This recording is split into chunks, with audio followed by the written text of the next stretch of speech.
जीवन में ना जाने कितने लोग राह में चलते चलते मिलते हैं। कोई थोड़े समय के लिए साथ चलता है तो कोई ज़्यादा समय के लिए। प्रत्येक व्यक्ति से हम जिंदगी का छोटा या बड़ा कोई ना कोई सबक अवश्य सीखते हैं। लेकिन किसी किसी की छाप हमारे मन पर इतनी गहरी पड़ती है कि भुलाए नहीं भूलती। कुछ ऐसा ही व्यक्तित्व था बिपाशा का। उसको हिंदी नहीं आती थी और मुझे बंगाली। फिर भी वह अपने पति के साथ मेरे पास काम मांगने आई थी। उसका पति जैसे कैसे हिंदी समझ लेता था और थोड़ी टूटी फूटी बोल भी लेता था।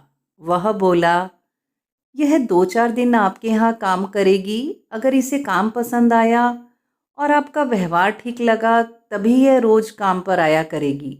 घर में सफाई और बर्तन मांजने के काम पर रखने के लिए मुझे ऐसी बात पहले कभी किसी ने नहीं कही थी। इसलिए सुनकर बहुत हैरानी हुई। मैंने कहा, मेरी पहली कामवाली अपनी खराब तबीयत और पारिवारिक समस्याओं के चलते काम छोड़ रही है। इसलिए मुझे दूसरी कामवाली की आवश्यकता है और मैं तुम्हारी पत्नी को काम पर रखना चाहती हूँ। अगर इसने 2-4 दिन बाद मना कर दिया तो मैं कहाँ जाऊंगी? साथ ही अभी तो 2-3 कामवालियाँ पूछने भी आई हैं। पर मैं फैसला इसलिए नहीं कर पा रही क्योंकि उनका समय मेरे समय से मेल नहीं खा रहा। और कुछ दिन बाद अगर वे भी नहीं मिली तब मैं क्या करूंगी? मुझे तो बहुत मुश्किल हो जाएगी। उसके पति को एक बार तो समझ नहीं आया कि इस बात का वह मुझे क्या जवाब दे। वह चुप खड़ा रहा। फिर भी मैंने उसे अपनी तरफ से पूरा विश्वास दिलाने की कोशिश की कि मेरे यहाँ उसकी पत्नी को कोई परेशानी नहीं होगी। मेरी बात सुनकर वह तो कुछ संतुष्ट हो गया, लेकिन मेरी भाषा से अनजान उसकी पत्नी मेरी कोई बात नहीं समझ पा रही थी। वह तो छोटे बच्चे की मानिंद अपने पति की आंखों में झांक रही थी। शायद यह तसल्ली करना चाहती थी कि मेरे व्यवहार से वाकई उसे कोई तकलीफ नहीं होगी। उसका नाम बिपाशा था। वह बंगाल की रहने वाली थी और गांव से अपने पति के साथ उत्तर भारत में पहली बार आई थी। मुझे भी समझ नहीं आ रहा था कि जब वह हिंदी समझ ही नहीं पाती तो मैं उसे काम कैसे समझाऊंगी। पर मेरी मजबूरी थी। मुझे मेरी पसंद की और कोई काम वाली नहीं मिल रही थी। बिपाशा के पति को भी ना जाने क्यों मेरी बातों पर यकीन आ गया और उसने बंगाली में अपनी पत्नी को समझाया। अपने पति की बात सुनकर वह कुछ संतुष्ट हुई। विपाशा से कुछ देर बात करके उसके पति ने काम के लिए हामी भर दी। अगले दिन से वह काम पर आने लगी। उसका रंग कत्थई, कद कोई 5 फुट, बहुत ही पतली दुबली, आंखें बड़ी बड़ी, गाल अंदर को धसे हुए, दांत थोड़े बाहर को थे, लेकिन उसकी बड़ी सी मुस्कान अपने पीछे उसके चेहरे की सारी कमियां छिपा लेती थी।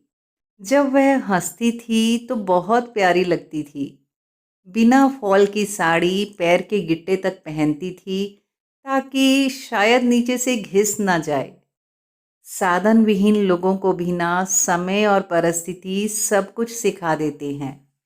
एक हम लोग हैं, किसी भी अवसर पर साड़ी और लहंगा ऐसे ज़मीन पर लगते हुए पहनेंगे कि बस पूछिए मत। घर के बड़े बुजुर्ग कह कह कर हार जाते हैं, बेटा थोड़ा ऊपर कर लो, जमीन पर पोंछा लग रहा है। लेकिन कोई सुनता कहाँ है।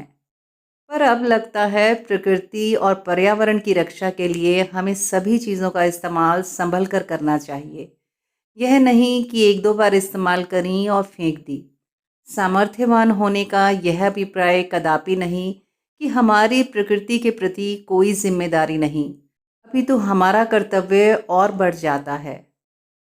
हाँ, तो मैं आपको बतला रही थी कि बिपाशा अगले दिन से काम पर आने लगी। सारे घर का काम इशारों से समझाने में मुझे नानी दादी याद आ गई। पर इशारों से समझाने का भी अलग ही आनंद था। 2-3 दिन में ही उसने सारा काम समझ लिया। पहले दिन से ही बिपाशा के चेहरे पर मुझे बच्चों वाली मासूमियत नजर आई। वह दबे पांव आती थी और टिके टिके काम करके चली जाती थी। एक स्माइल वह देती थी, एक स्माइल मैं देती थी। बस यही हमारी बातचीत थी। धीरे धीरे वह मेरे साथ सहज हो रही थी। उसे देखकर बिटिया का बचपन याद आ गया। जब वह पहली बार प्ले में गई थी तो उसे एडजस्ट होने में वक्त लगा था। बिपाशा का व्यवहार भी मुझे कुछ कुछ वैसा ही लगा। अब उसका मेरे साथ तालमेल बैठ रहा था। इशारों से कभी कुछ कहने की कोशिश करती, पर मैं समझ नहीं पाती थी। और मैं भी बड़े शौक से उसे अपनी बात बताती थी, इस बात की परवाह किए बगैर कि वह मेरी भाषा शायद ही समझ पाएगी। बिपाशा भी ध्यान से मेरी बात ऐसे सुनती थी जैसे वह सारा समझ रही हो, और बीच बीच में मुस्कुराते हुए सिर हिला देती थी। इस तरह से दिन महीने गुजरते गए। अब बिपाशा को मेरे पास करीब 1 साल हो गया था। वह थोड़ी थोड़ी हिंदी समझ लेती थी। हम दोनों मुस्कुराने से ज़्यादा अब एक साथ हंसने भी लगे थे। एक दिन बिपाशा बहुत उदास आई तो मैंने पूछा, क्या हुआ? वह समझा नहीं पा रही थी। बस मुझे उसके मुंह से गांव शब्द समझ आया। फिर मैंने कहा, अच्छा अपने पति को लेकर आना। तो उसने सिर हिलाया। मैंने सोचा शायद उसे किसी काम से कुछ दिन के लिए गांव जाना पड़ेगा। एक बार तो बहुत घबराहट हुई कि सारे घर का काम अकेले कैसे कर पाऊंगी। तभी विचार आया शायद यह किसी और काम वाली को कुछ दिन के लिए लगा कर जाए। फिर खुद ही दिल को समझाने लगी, चलो थोड़े समय की ही बात होगी, जैसे कैसे निकाल लूंगी, फिर तो यह आ ही जाएगी। मन ने कहा बिपाशा को भी कोई ज़रूरी अड़चन आन पड़ी होगी, तभी अचानक से गांव जाने का मन बनाया है। इसी कश्मकश में मुझे रात को नींद भी ठीक से नहीं आई। अगले दिन उसका पति आया तो उसने बताया कि वे गांव जा रहे हैं। मैंने पूछा, सब ठीक तो है ना गांव में? कोई शादी ब्याह है क्या? और कितने दिन के लिए जा रहे हो? वह बोला, गांव में तो सब ठीक हैं और कोई शादी ब्याह भी नहीं है। यह कहकर वह चुप हो गया। तो मैंने अधीरता से पूछा, फिर किस लिए जा रहे हो? कोई और काम है क्या? वह थोड़ा उदास होकर बोला, बीबी जी, बात यह है कि अब हम सदा के लिए गांव जा रहे हैं। अब दोनों पति पत्नी मेरे चेहरे की तरफ देख रहे थे। मेरे तो जैसे पैरों तले जमीन खिसक गई। एक बार चक्कर सा आ गया। शब्दों ने जैसे जबान का साथ छोड़ दिया। दिमाग सुन सा हो गया। मैं समझ ही नहीं पा रही थी कि क्या बोलूं, कैसे बोलूं। हाँ, दोनों की आंखों की नमी मुझे अंदर तक छू गई। बड़ी हिम्मत बटोर कर हकलाते हुए धीरे से पूछा, क्यों? ऐसा अचानक क्या हो गया? यहाँ कोई समस्या है क्या? वह बोला, नहीं बीबी जी, समस्या तो कोई नहीं, और मेरी नौकरी भी यहाँ ठीक चल रही है, और बिपाशा भी आपके यहाँ खुश है, लेकिन उसका वैसे मन नहीं लग रहा। वैसे मन नहीं लग रहा मतलब? मैंने हैरानी से पूछा। अब उसके पति ने मुझे बतलाया कि बिपाशा को शहर की चकाचौंध और तौर तरीके ज़्यादा रास नहीं आए थे। बड़े नगरों की भागती दौड़ती जिंदगी से तालमेल बिठाना उसे बेहद कठिन लग रहा था। इसलिए वह अपने गांव के शांत जीवन में अपने लोगों के बीच लौट जाना चाहती थी। उसके दो बेटे वहीं गांव में हैं, बाकी परिवार वालों के साथ।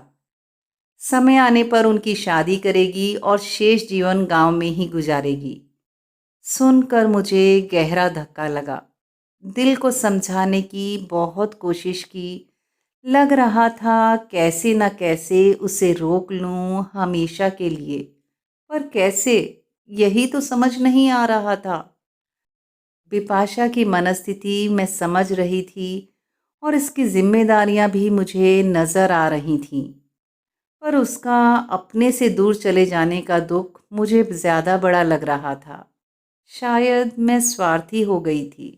ईश्वर ने मनुष्य को ऐसे सांचे में गढ़कर तैयार किया है कि परिस्थिति चाहे कैसी भी हो, इंसान स्वयं को उसके अनुरूप आहिस्ता आहिस्ता ढाल ही लेता है। और पुरानी कहावतें भी बिल्कुल सही बनी हुई हैं, जैसे वक्त हर घाव का मरहम होता है। धीरे धीरे दिल को समझाना शुरू किया कि अब बिपाशा ने मेरी ज़िंदगी से हमेशा के लिए चले जाना है। उसे 1 महीने बाद गांव लौटना था और 1 महीना कब पंख लगाकर उड़ गया पता ही नहीं चला। शीघ्र ही बिपाशा के जाने का दिन भी आ ही गया। जब वह आखिरी दिन मेरे पास काम करने आई तो बेहद उदास थी। मैं भी बहुत उदास थी। मैंने उसे अपने कैमरे में कैद कर लिया। यादों में ही सही, मैं उसे अपने पास रखना चाहती थी। उस दिन काम निपटाकर वह भरी आंखों से मेरी ओर देख रही थी और मैं रो रही थी। वह भी फूट फूट कर रोई। हमारे बीच में शब्द नहीं, सिर्फ भाव थे। उस दिन मैंने पहली बार खामोशी की ज़बान समझी थी। पहली बार समझा जो लोग बोल नहीं पाते या जिन लोगों की ज़बान अलग होती है, बात करने के लिए भाषा की मजबूरी होती है, वह अपनी बात कैसे समझाते होंगे। चेहरे की भाव भंगिमाएं, पलकों की आंख मिचोली, हाथों के इशारे आदि सब मिलजुल कर इतना बखूबी शब्दों का, बातों का बयान करते हैं। बस ज़रूरत है तो धैर्य से, ध्यान से, दिल से समझने की।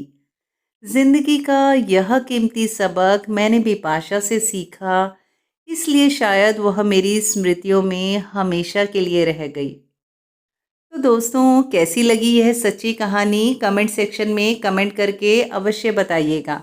अगर आप यह कहानी पढ़ना चाहते हैं तो शुद्ध देसी थॉट्स ऑन वर्डप्रेस पर जाकर पढ़ सकते हैं।